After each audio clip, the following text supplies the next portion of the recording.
Hi, I'm Dr. Patty Ford, and I wanted to talk to mommies or daddies or anyone that's parenting a kiddo with ADHD that forgets to eat. Are you in that situation at all? Especially if you're taking any sort of medication to help with focus or impulsivity.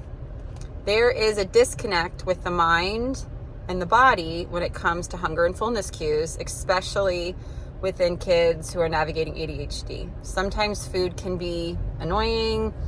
They don't want to do it. It's hard. And so I want to give you some tips as a mom that has navigated that anecdotally and is navigating that anecdotally.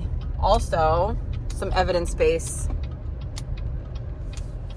navigation. So one, you do want to pay attention to the totality of what they're eating in relative terms. Look at what kind of grains are they having, how much fiber are they having, fiber in the forms of grains like potatoes or brown rice or whole grain bread, how much fruits and vegetables are they having, then how many plant-based fats are they having, animal-based fats, added sugars, sugar naturally in foods.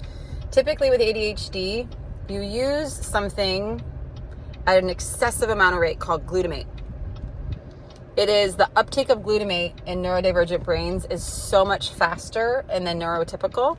What helps with glutamate production is actually white carbohydrates, or I say white carbohydrates, meaning refined. Also, things that are more simple saccharide based, so mono and disaccharides. What does that look like in food form? Fruits, dairies. Oh gosh, hold on.